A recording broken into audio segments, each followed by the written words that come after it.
Okay.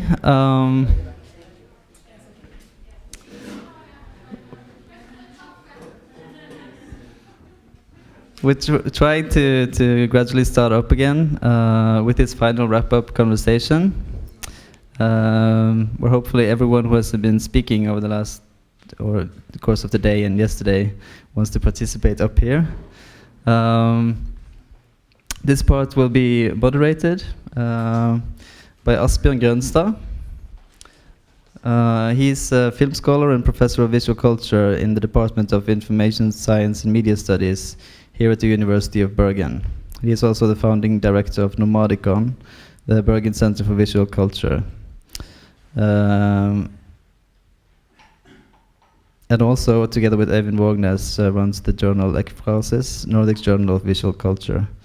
And he has been writing a lot about film and visual culture and teaching about these topics.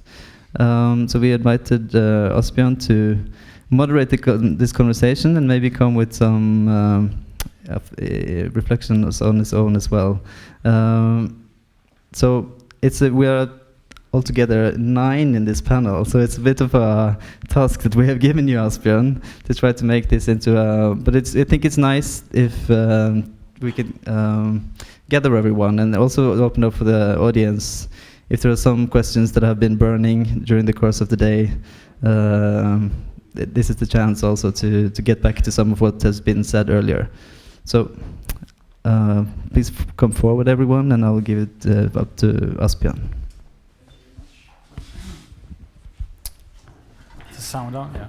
Thank you also for inviting me as a moderator.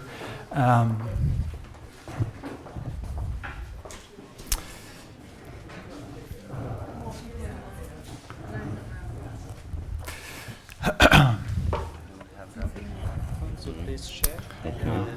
Please close to the people are getting ready, but I guess I could maybe start a little bit. So the Bergen Sessions, I think it's been some extraordinarily rich presentations and conversations that we've heard so far, and they go in many different directions, so it's a bit difficult to synthesize and summarize everything that's been going on, and I will not attempt that. There are many ways to conduct a sort of a session like that, wrapping up. Personally, I'm not so fond of wrapping up. I sort of prefer to continue the conversations.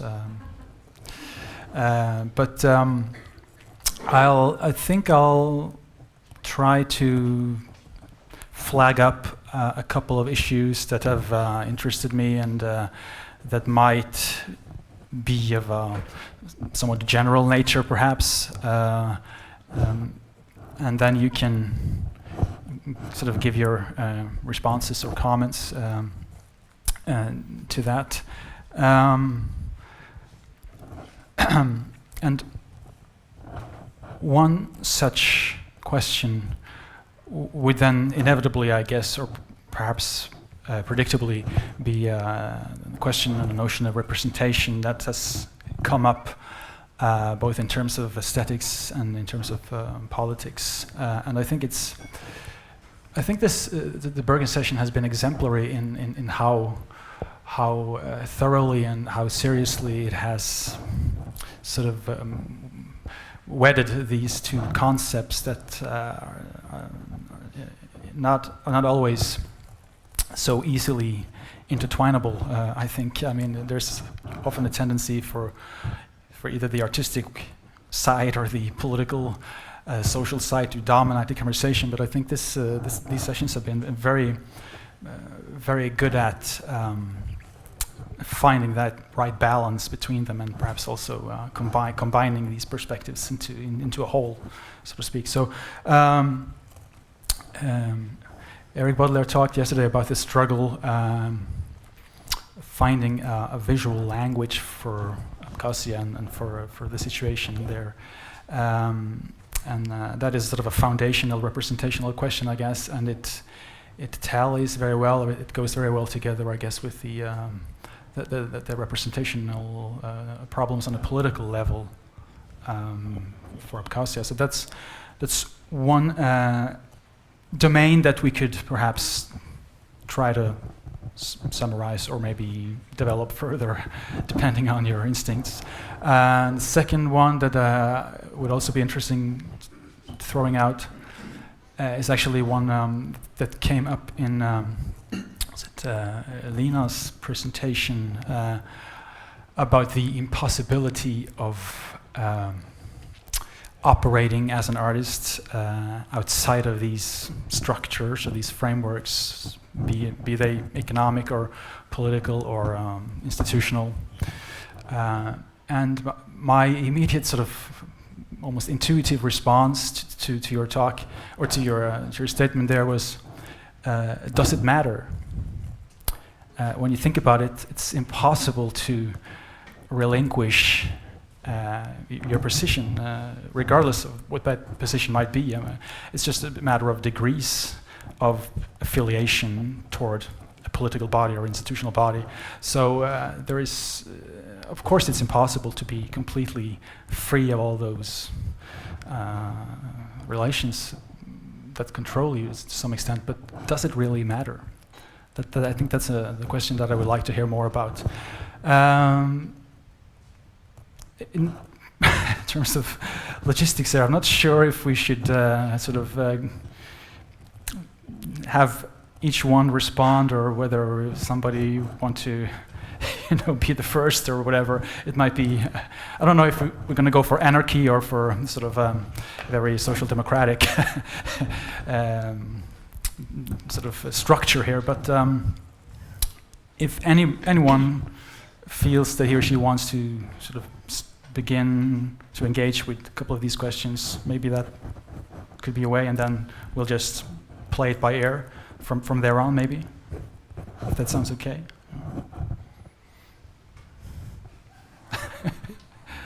It's been a long day, I guess, and people are, I guess, slightly tired. I mean, do my questions make sense at all? I mean, the question of the representation problem and the question of whether being partly controlled by institutions or frameworks matter. Well, okay, I can respond since it came from my talk. I think, it's, as artists and cultural practitioners, we obviously operate on many different levels, but one of them is very pragmatic. So if you are operating within a system, which we all are to a certain extent, I think it matters in the sense that it informs and shapes your development as an artist. So art schools and participation in exhibitions and all of those things, they're all frameworks that you either participate or choose not to participate in. So in a sense it matters because that choice will inform what happens next. Mm-hmm. So some of us are very keen to go to every biennial and be part of every group exhibition or write for catalogs or whatever. Some of us prefer to sort of step further away, but every step leads to many other steps. So in a way, your position, be it an instinctive one or a clearly analytical and determined one, you are very aware of those choices informing what happens in your life and in your career. So in a way, I do think it matters. I don't know how it could not matter, because the minute you kind of step away, that's a choice too, and that matters, So I don't know how could it not matter. Well, I agree. I mean, it matters for obvious reasons, but having acknowledged that, you just have to keep on doing what you're doing, right? So in one sense, it doesn't matter. I mean, yeah. But I think you're negotiating that position every single day. You're, getting closer to certain infrastructures or further away, and that's a series of very, very small decisions. Even if you think of them as, I really can't be bothered to go to Venice this year, that still informs something. It still matters. It's still, a part of the kind of bigger field in your own tiny way. But yeah, so for me it's hard to think outside of that, It's a very old debate, right? It's the autonomy of the art institution and the individual artist. I mean, it's something that has has been on the agenda for, most of the modernist period, and since it's something that, I don't know, perhaps have gone away a little bit, maybe for, at least from the theoretical horizon, I think, over the last year, but yeah. Anybody else who want to comment? Yeah. Sure. Since we were in the same section, some of the slides that you showed were also very sort of politically motivated.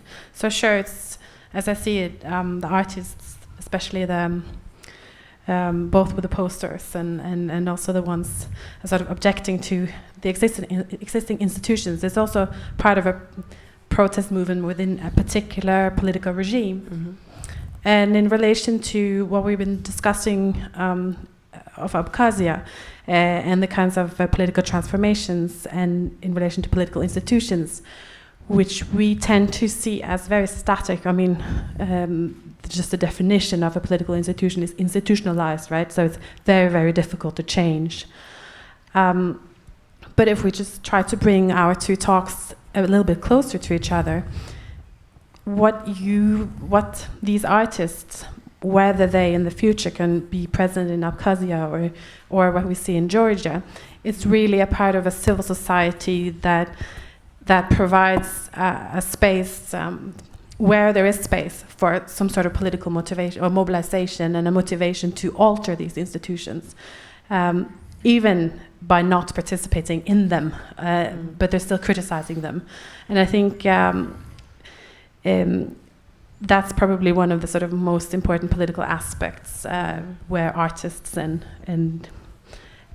protests can actually meet, especially as we are here gathered talking, sort of having Abkhazia and this exhibition and the movie sort of in the background all the time.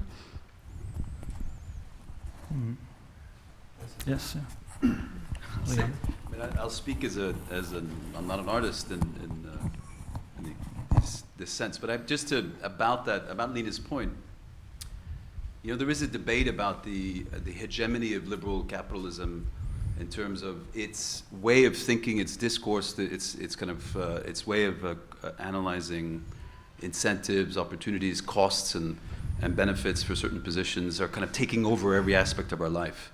So it's moving from the pure economy to the university system. It's moving into all these domains. And I think what I got from Nina was this kind of like sense that this is kind of a structuralist analysis of art. And I found it kind of a shame, you know, like that we even a non-choice becomes a choice, because if we accept that framework, which is that sort of framework, it seems to me, anything you do, you're kind of stuck. You're prisoner to structural factors which are deterministic and beyond you. And I find that a bit. I mean, can't you just project that? And can't we step outside that if we don't agree with that?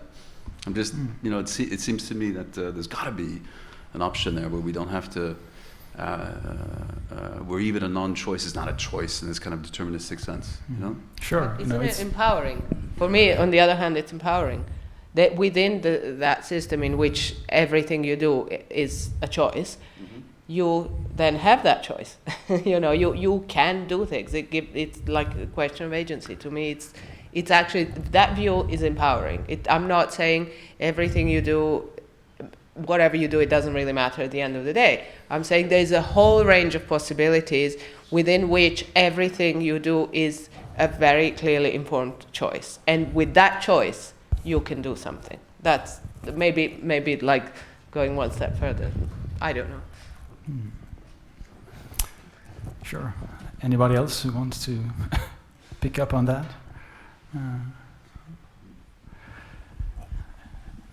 I think everything has to be measured in relationship to the work, right? I mean, the way I understand the sort of structural analysis is interesting insofar as you can use that as a critical prism through which to analyze work and maybe problematize work.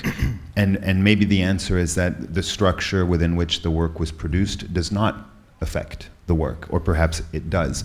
And that would only be one of many other structuralist approaches to analyzing work. The other one, which would not be nation-based, but would rather be sort of market-based, or economic and production structures are enormously dominant in this business as well.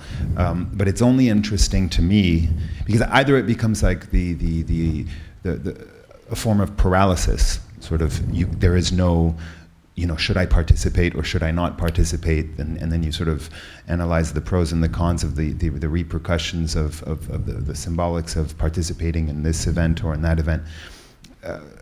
I think if it creates issues for the work itself, then it's interesting. If it just produces paralysis in terms of producing, it's more of a problem.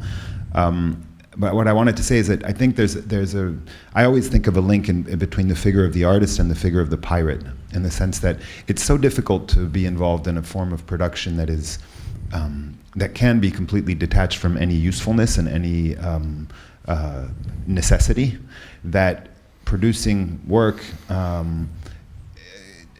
generally means having the attitude of a pirate, which is that you have to steal whatever you can. You have to use whatever structure is possible. Otherwise, you're limited in what you can do. And I think this pirate mentality can be also somewhat of an antidote to the paralysis of the structure within which you work. But I think you have to be sort of, you have to take advantage of what is proposed. Otherwise, you don't make. If what you make is overshadowed by the structure in which you make it, then there's a problem. But other than that, yeah, we have to be pirates.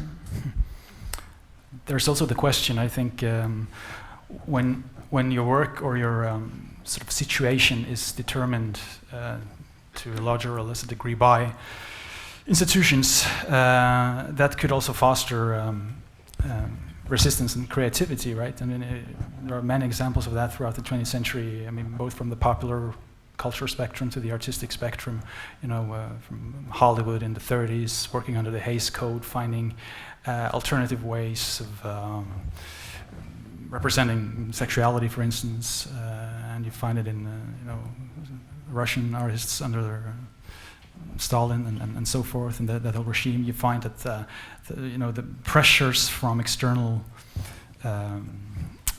systems can sort of paradoxically promote a different kind of creativity in the artists.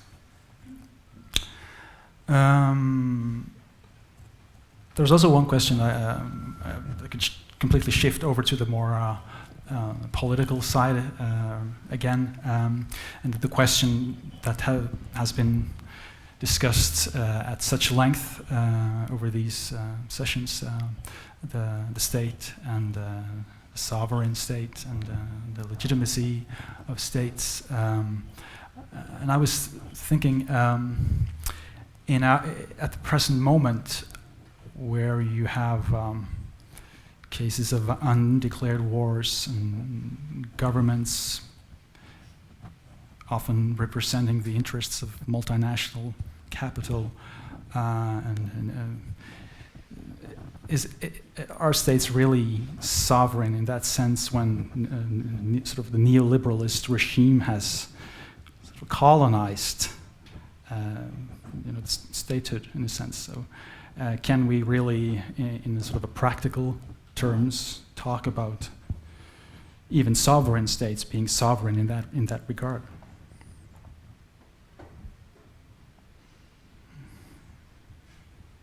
You just answered what you said. I answered what. Sorry, I didn't mean to. It was a dramaturgical fault of mine. Yeah. It's all correct. There is no sovereignty, and this world is so fragile. So recognition to many countries doesn't give protection from interference by other countries in their business. So this world is more and more getting into kind of a direction in which everybody is trying to very much to protect themselves the best way they can, even being part of alliances or being part of against or part of pro. But that's what you answered right now. Yeah, is that a general sentiment that are shared by, But you don't agree? I think I'm in the position of the critic every time, the devil's advocate. I think the state is in the realm of magical, and it says sovereignty is in the realm of magical. So it's a question of a belief that a suspension of disbelief in something and a belief in something. So it's this kind of dual act. And I think that in that magical sense, and this is why it's so hard to get to it. In that magical sense, I think that belief and disbelief uses any means possible to advance its goals. One of them being capital, other being a state power, so military power, police, surveillance, etc. And I think it's a bit beyond that. I think sovereignty has not been completely dissolved by capital. I think capital is used in many, many ways by sovereignty in a sense, by the aspiration for sovereignty in many respects. It doesn't mean it's not powerful, but that would just react that way. Yes. I think probably my answer to that would be yes, for sure, that you have lots of international conglomerates that interfere with sovereignty, but that's also commitment by states. So as long as you are a part of, as long as you have opportunities to negotiate those agreements, you maintain some degree of sovereignty over the state. But there's also, of course, states are not equal in the international system. Some states are stronger than others. And that's also very important to keep in mind. And also that perhaps sovereignty there's a degree of it, and you have different arenas. So you might be sovereign in terms of defense, or in terms of import-export decisions, and protectionism, but you might not have a sort of sovereign control over the financial market, of course, which also influences government's ability to control domestic markets. So I think certainly globalization has changed degrees of sovereignty, but let's face it, the international system is still made up of very much made up of sovereign states, but some are stronger than others. But now you're talking sovereignty in the strictly technical sense, I guess, or the formal sense. I mean, how does the technical conceptualization, formal conceptualization of statehood and sovereignty relate to sort of less formal conceptualizations of the state that relate more to, say, ideology or culture or things that extend beyond the formal sphere and beyond capital even. Neoliberalism and that regime is not just about capital, it's also about, of course, all the ideologies that go with it. So I'm just wondering if you have some remarks about that relation between different conceptualizations of the sovereignty or the sovereign state. Yeah, well, everybody, but you could certainly start if you want, if you like to. I think I'll leave it for someone else at the moment.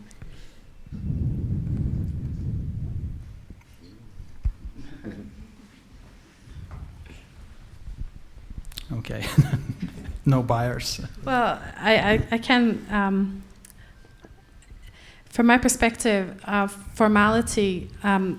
There's not the distinction between formality and informality is not necessarily that clear. As from my understanding, I see it. You see the sort of informality sphere as broader than just sort of institutions, and of course that's clear. But what we have to remember is that you don't necessarily what goes on in between. And within the framework of what's formal, so a formal negotiation, for instance, is also structured by very many informal powers and ideas. And neoliberalism has sort of become the worst of the worst. But that's also very difficult to define. And it's also a different degree, so it's more dominant in some arenas than others. So I don't necessarily think we have to discuss neoliberalism in terms of as a dominant ideological threat to sovereignty in itself.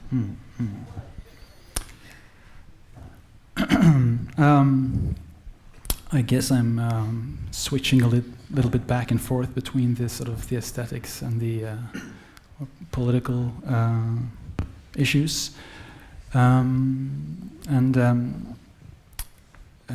another aspect that has intrigued me over the course of these sessions is its possibility of representing or a possibility of thought, really, and of philosophy in different material registers, like moving images. And the French philosopher Deleuze has come up on several occasions, I guess quite predictably, maybe. I'm not entirely sure of the destination of my question and remark here, but I'm sort of interesting in this, because I remember, Eric, you made a remark in the talk yesterday about something about the social science and what that particular field could offer in terms of expression and representation and basically ways of working vis-a-vis artistic endeavors and how that might facilitate different registers for expression that is simply not available to the social scientist or the academic, I guess, and maybe in general. So I just wonder to what extent sort of visual ways of thinking or thinking with moving images, to what extent that process might be more successful in representing complexities vis-a-vis, let's say, an academic monograph or just language, I mean verbal language. I guess it's a convoluted and difficult issue, but... I wouldn't say it's more successful. I would say it's... I think, first of all, I think the world is interesting when confronted with multiple approaches to understanding it. I think it's in the multiplicity of approaches that we start to have a better understanding of things. I just meant that for me, I felt constrained by the necessity to sort of choose in political science, and obviously you can correct me where I'm wrong, but that you sort of had to, I felt like in my very little steps in that world, that you had to sort of choose a theoretical framework within which you were going to approach the world, and this was sort of like choosing a chapel or a denomination or a clique or a social group, and then from within that world you were going to analyze the state of the world with these theoretical parameters in mind.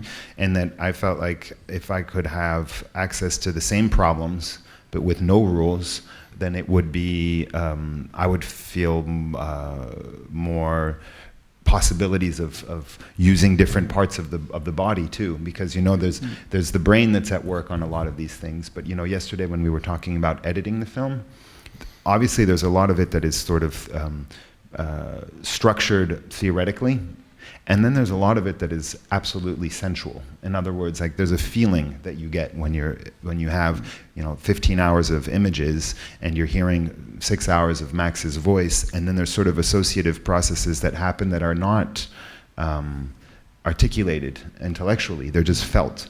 And the room for that as a method of reporting is interesting to me, but it's really not that different than deciding that reading Hemingway is as good a manner of understanding the Spanish Civil War as reading a very specific work by a historian. Both are really interesting, but we need Hemingway as much as we need somebody who will have written a very scientific counting the bodies and the battles, but these are two different levels of experience.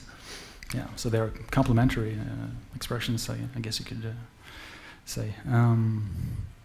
I'm also, this is slightly related to that, I'm also interested in what somebody I think it was maybe you again, said about the film, whether the film is a picture or a fiction or a reality, and the perhaps potentiality and the openness that comes with visual imagination, sort of more or less inevitably leaning toward that kind of fictitiousness, because it has a certain multiplicity that even maybe literary language doesn't necessarily have. I mean, your film is clearly a sort of epistolary, I guess, but I was also struck by how much focus was on that in yesterday's session. The letters, of course, and the title of the film relates to that and everything. But for me, as a viewer, also, I found that the image and the visualization of the places in Abkhazia was just as strongly present to me as the correspondence itself. So there's the question if it might be speculative whether working with a visual medium, moving image, and whether the image, I guess, is sort of almost intrinsically more fiction-oriented than a verbal expression.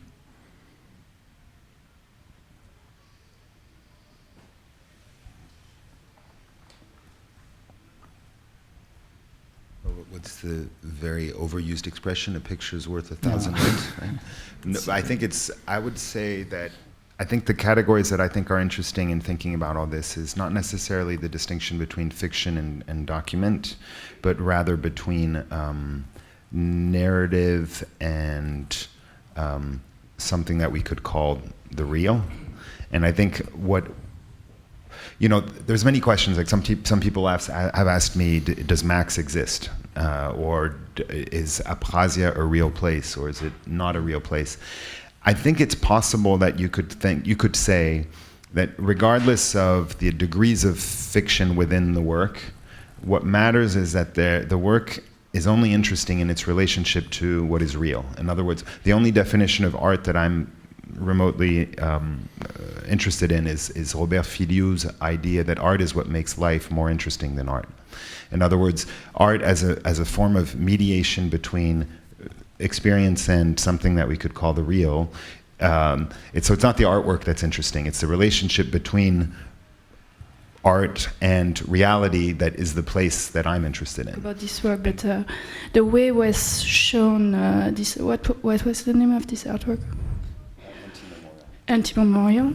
The presentation in the exhibition space were the letters and the possible answers or not of those or the English prime ministers.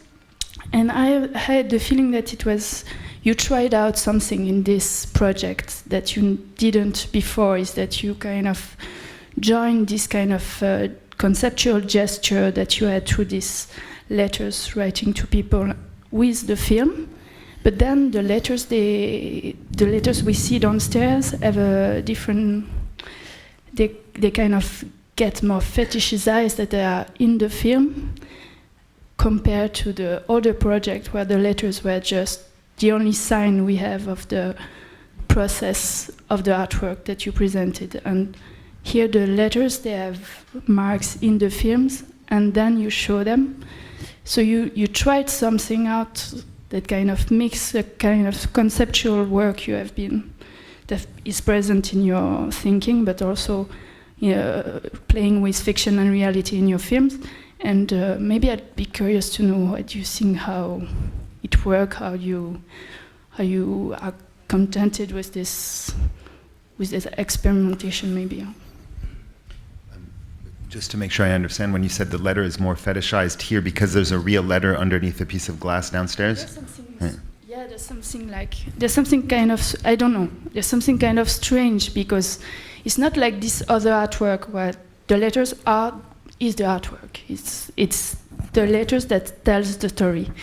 Here you're trying something is that these letters are a tool for a narration in a film, and then they are shown in the exhibition space. So they have another status that in this other artwork, and it's kind of a weird status that complement the film but kind of say something romantic. I don't know. So the weirdness is the idea that you would have the letters in the film and show them. But I think you're referring to the show in Paris where downstairs we have one letter, but the 56 other ones are in Paris because they couldn't be in two places at once. Okay, I think there's maybe I should just explain a little bit what the project is before answering the question. Mélanie is referring to a project I did a couple years ago, which was I sent letters to all the former British prime ministers asking them about a particular thing, which I'd learned about, which is that the first thing that a British prime minister does when he gets into office is write 5 handwritten letters to the captains of the nuclear submarines of the British fleet.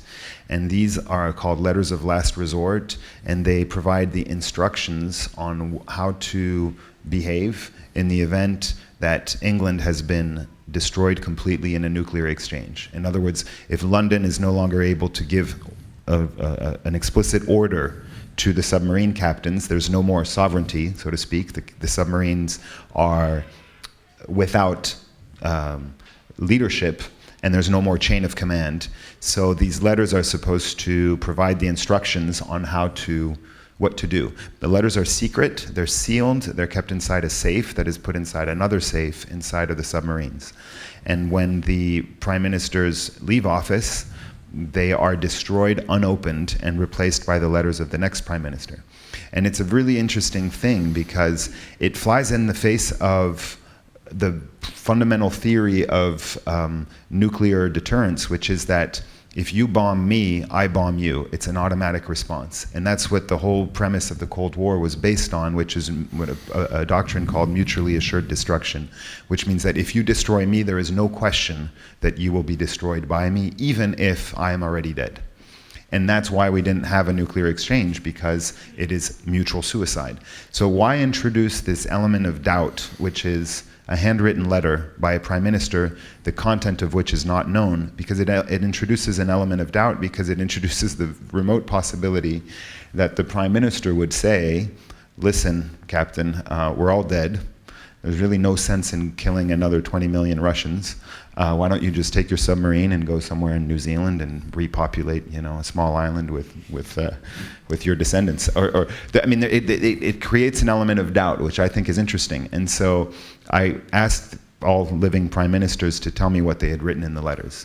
And of course I explained that this is an artwork that I was commissioned to make, that the purpose of the artwork was to think about the question of memorials.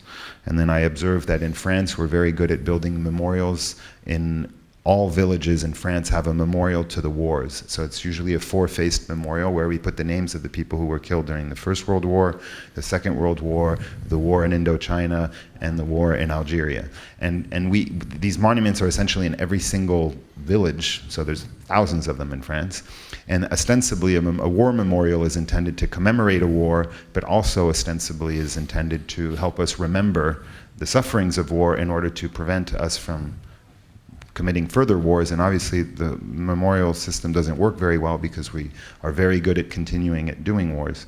And so my question to the prime minister was, could we consider this exchange not a memorial built after the calamity, but a memorial built before the nuclear exchange? In other words, we would consider our correspondence as a form of anti-memorial in the sense of before the catastrophe. You tell me what you put in your letter, and then we consider this exchange a form of preventative memorial in the event that we should avoid the nuclear exchange instead of commemorating it once it's already done. And they all responded, which was sort of a surprise.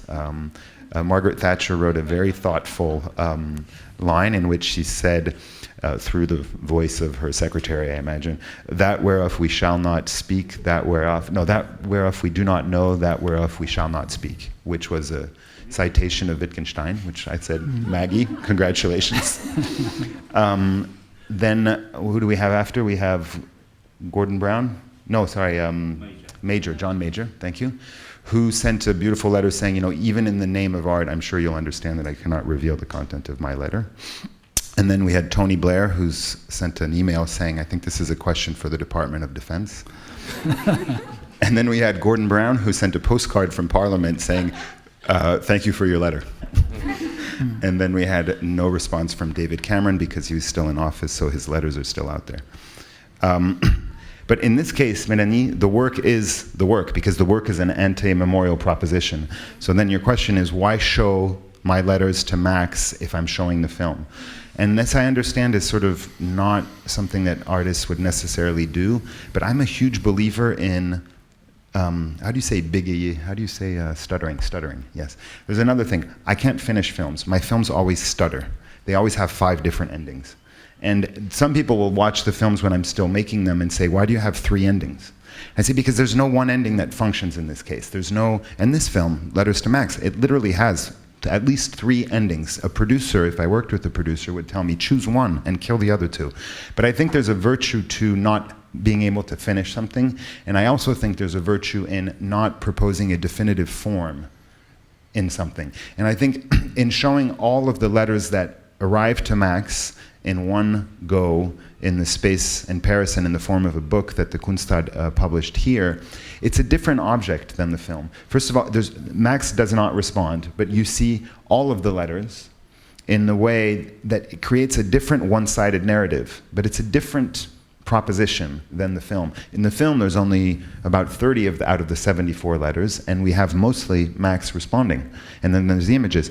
But then, what we're doing here is yet another form of stuttering, and what we, and Max being present. But I'm a huge believer in just sort of, you just keep going at it, And in 10 years, I think I will continue to make work in and about Abkhazia, and I think that as long as you're not repeating yourself in an embarrassing way, then it's all good.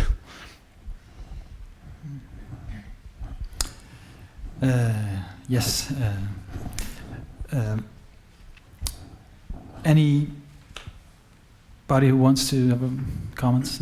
Yes. Kim?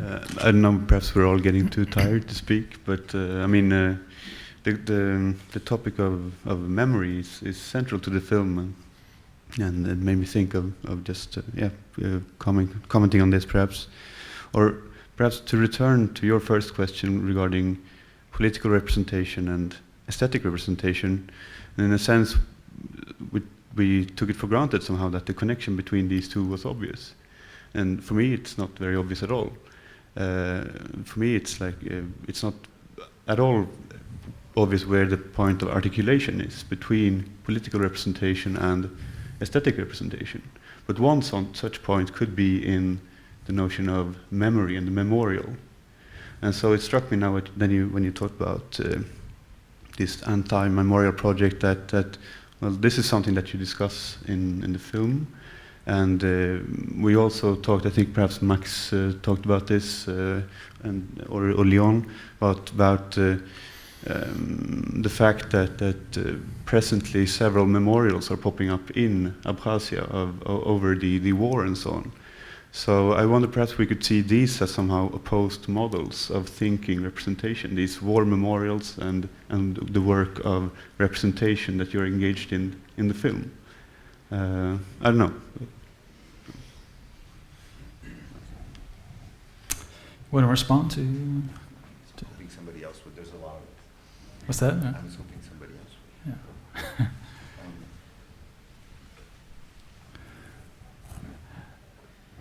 No.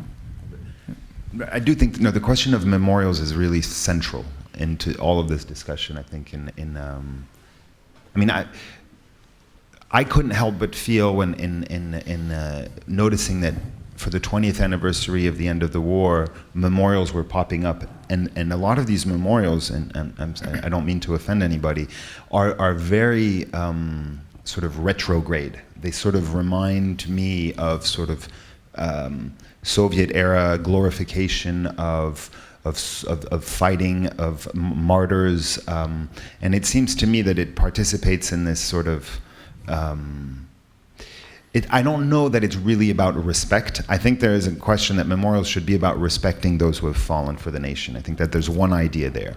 But I'm suspicious about whether or not this is true. And I know that, for example, in France, I don't believe that all this proliferation of memorials is about simply commemorating people who gave their lives to the nation. I think it really serves a greater purpose, which is the construction of what Renan calls a collective memory of loss. And if collective memory is subject to disappearing, because memory is fallible, then we sort of inoculate ourselves against this loss of memory by creating these reminders. And I have very mixed feelings about this, because I feel like it's there's something artificial about it. You know, there's other cultures that really believe in the opposite of memory. I mean, if you think of what's happening in, for example, in Rwanda, where the levels of atrocities have reached enormous proportions, far greater than what happened in Georgia and Abkhazia, the process is very different. There's a process of reconciliation based on truth-telling and then going back into living together, which I think is a really interesting sort of model to reflect upon. It's not about creating memorials to the death of Tutsis or Hutus during the massacres. It's about getting together, asking people to admit what they did publicly, accepting a very small prison sentence in response to having been very forthright about the past, and then trying to live together again, which I think is a really opposite model to the model of sort of obsessing about memorials that sort of crystallize pain and are supposed to last forever. I was reminded by the late Paul Ricoeur's reflections about the productive function of forgetfulness or forgetting in that sense. And I was also struck by, when you talked about memorials, how they might be a little bit artificial. Seems to be an almost opposite entity to that in your film, all the images of the ruins in Abkhazia, and on this, which seems to also be, of course, obviously about memory in a sense, but they are certainly nothing like most of official memorials. Different material figurations with different functions, yet they both pertain in a sense to history and memory, but in completely different ways. Thanks. Leon. Just thinking about this, I think the thing you see in the film and what you see in Abkhazia is put it this way, when a state decides to build a memorial, it's kind of conscious act of marking a territory with its vision of history, right? So it's kind of embodying a particular perception. The thing about Abkhazia, I think I can say this without passing judgment, is that it's full of, and you get this in the film, it's full of not these kinds of memorials, but other kinds of memorials, like you say. It's full of the memories of the past, right? You see this architecturally in monuments there, because the film is full of these monuments of the past, which is not quite disappeared yet. So the state hasn't quite stamped an end to particular periods of its past. You still have these buildings which were built in the Tsarist era by very rich St. Petersburg businessmen or doctors. You still have typical Soviet era rambling apartment buildings, which are sort of more or less ramshackle. You have the ruins of the war, so it's a space which is full of memorials in a sense which are not state memorials, but kind of, so it's full of ghosts in a way, because when you have a memorial of a war made by a state in the middle of a public square, that kind of ends the ghost, right? It kind of puts an end to it, because it marks it and it closes that period in a way. But when you don't, you're kind of inhabited. The streets are full of memories of many different time zones, many different periods of history. It seems like you're walking through, you're not quite sure what period of history in a way. I say this, because coming from a state where it's very organized, it's very clear. You're living in the present, but it's not that clear in this kind of situation. I think now might be the time to open up for questions from the audience. Yes. It's just really to follow on that conversation around memorials. taking the mic. Just to follow on from that, it's not necessarily a question, but it strikes me listening to you again that, and thinking about what you just said, Eric, that actually state memorials aren't there to try and prevent these things happening again, whatever the kind of rhetoric or the theatre around it is. And I think it comes back very interestingly to a theme that's run through all of this for me, which is around fiction and the way that we think about those questions of fiction in your film and the way that you play with those forms as an analogy to the kind of forms and the fiction that we all have to buy into or not buy into in terms of the state. And with a memorial, I think it's just another lens of looking at it. You know, these things are there to provide a way of legitimizing and encouraging people to still buy into those military the organizations and systems that the state has. What I'm trying to say is that the memorial isn't there to try and end these wars. The memorial is there to try and encourage more people to join the armed forces, because the theatre and the rituals somehow makes heroes of these people in a way that the collective fiction of war can be sustained by a state and legitimized by a state. It wasn't a question, I've just realized. But yeah, an observation. I think most memorials are actually caught in the paradox of what you say. You look at there's a good book on the memorials of the First World War in Britain, written by Jeff Dyer. Great book. And he's basically saying, you know, this. He looks at how all these memorials were built, and they're on the one hand heroic narratives of the war, but with the First World that was impossible. So they're inhabited at the same time by this terrible tragedy. And you go to Verdun, you visit any of those memorials, they're not heroic. But there is still, you're right, this kind of heroic voice in them still. But they're tragic too, you know.